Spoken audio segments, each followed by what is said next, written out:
The story of lord Shankar. Shankar ભગવાનની વાર્તા.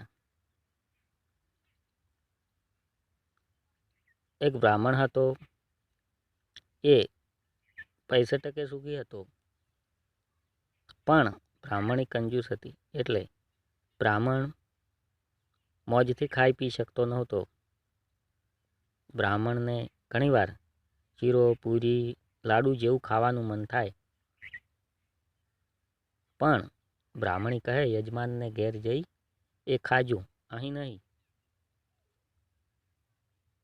બ્રાહ્મણ રોજ સવારે નદી કિનારે ઊભેલા ભગવાન શંકરના મંદિરમાં દર્શન કરવા જતો. મંદિર પાસે એક જૂનું વડનું ઝાડ હતું. એના થડમાં મોટું પોલાણ હતું. બ્રાહ્મણ રોજ એ જુએ ને વિચાર કરે. એમ કરતાં એને કંઈક સૂઝી આવ્યું. એટલે એક દિવસ એણે અરખાતો ઘેર આવ્યો ને હરિઓમ હરિઓમ રટવા લાગ્યો. બ્રાહ્મણી કહે, કેમ આજે આટલા હરખમાં છો? બ્રાહ્મણ કહે, તે ન હોવ હરખમાં. આજે ભગવાનને પ્રસન્ન થઈ દર્શન દીધા. 12 વર્ષની મારી પૂજા ફળી. હરિઓમ હરિઓમ. આહા, શું ભગવાનનું રૂપ! પણ મારું નસીબ બોલતા તેણે માથે હાથ દીધો. બ્રાહ્મણી શ્રદ્ધાળુ હતી. એ બોલી, ભગવાને દર્શન દીધા એ તો સારી વાત, એમાં આમ હાથ દઈ બેસવાનું શું કારણ? બ્રાહ્મણે દુઃખી સ્વરે કહ્યું, શું કરું? ભગવાને રોજ સવારે પ્રસાદમાં શીરો માગ્યો છે ને બ્રાહ્મણી પોતાના હાથે બનાવી તેમને ઘરે એમ કહ્યું છે, પણ આપણા ઘરને એ કેમ પોસાય? બ્રાહ્મણી કહે, ભગવાનને કહ્યું તે સમજીને કહ્યું છે ને ભગવાનને ધર્યું તે લાખ ગણું થઈને પાછું આવવાનું. બ્રાહ્મણે કહ્યું, એમ તો ભગવાને પ્રસન્ન થઈ વરદાન આપવાનું કહ્યું છે, પણ એ તો ક્યારે 6 મહિના પછી. બ્રાહ્મણીએ કહ્યું, તો 6 મહિના જ પ્રસાદ ધરવાનો છે ને? કંઈ વાંધો નહીં, હું મારી જાતે પ્રસાદ બનાવી ભગવાનને ધરીશ. ધરવા કયા જવાનું છે એ કહો. બ્રાહ્મણે કહ્યું, મંદિરે જતા વડનું ઝાડ આવે છે એ જોયું છે ને? એનું થડ પોલું છે. એ થડને 3 વાર પ્રદક્ષિણા કરી પોલાણની મોં આગળ પ્રસાદનો પડિયો ધરી દેવાનો. આંખો બંધ રાખવાની અને બંધ આંખે જ પાછા ફરી જવાનું. ભગવાનની આજ્ઞાનો ભંગ કરીએ તો શું થાય એ ખબર છે ને? બ્રાહ્મણી બોલી, એટલી મને ખબર નહીં હોય. ભગવાનના હુકમ વગર આંખો ઉઘાડી જોવાનું કરીએ તો આંખો ફૂટી જાય. બીજે દિવસે બ્રાહ્મણી તાજા ઘીનો શીરો પડિયા લઈ ભગવાનને ધરવા ગઈ. એ પહેલાં બ્રાહ્મણ વડના પોલાણમાં સંતાઈને બેસી ગયો હતો. બ્રાહ્મણીએ આંખો મીચી 3 વાર પ્રદક્ષિણા કરી, પછી શીરાનો પડિયો વડના પોલાણ આગળ ધર્યો એવો જ બ્રાહ્મણે તે લઈ લીધો.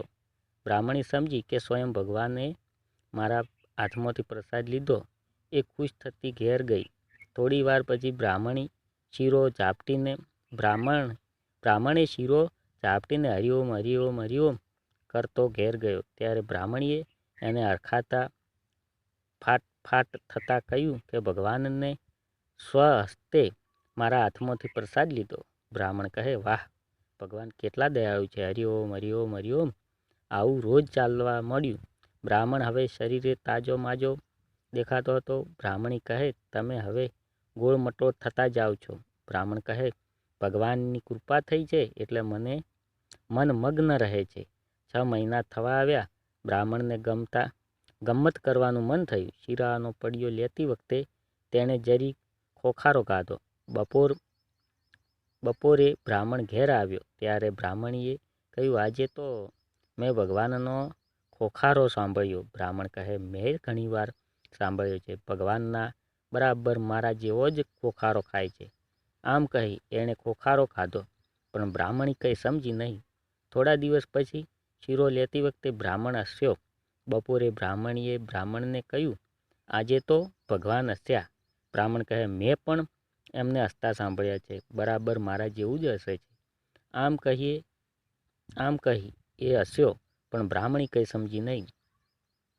અને પછી એક દિવસ પ્રસાદ લેતા ભગવાને પ્રસન્ન થઈ કહ્યું, બ્રાહ્મણી માગ માગ, તું માગે તે આપું. બ્રાહ્મણીએ આનો વિચાર કરી જ રાખ્યો હતો. તેણે વિચાર્યું હતું કે વરદાનમાં ધન માલ માગીએ તો મળે, પણ એ બધું જતે દાડે ખૂટી જવાનું.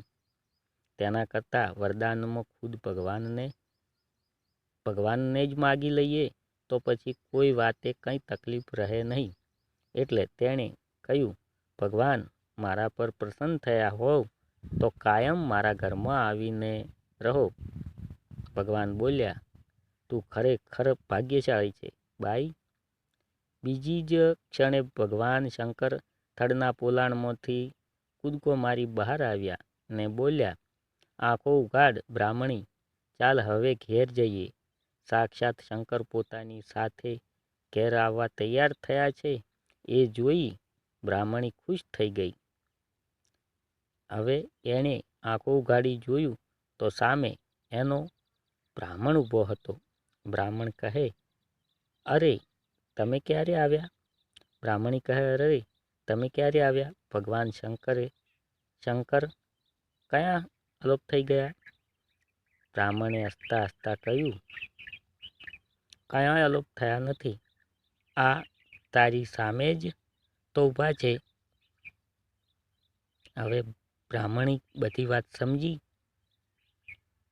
પોતાને છેતરીને બ્રાહ્મણે 6 મહિના લગી એકલા શીરો આરોગ્યો છે એ જોઈ બ્રાહ્મણીને રીસ તો ચડી, પણ એ હસી પડી. કહે, ખરા મારા શંકર ભગવાન.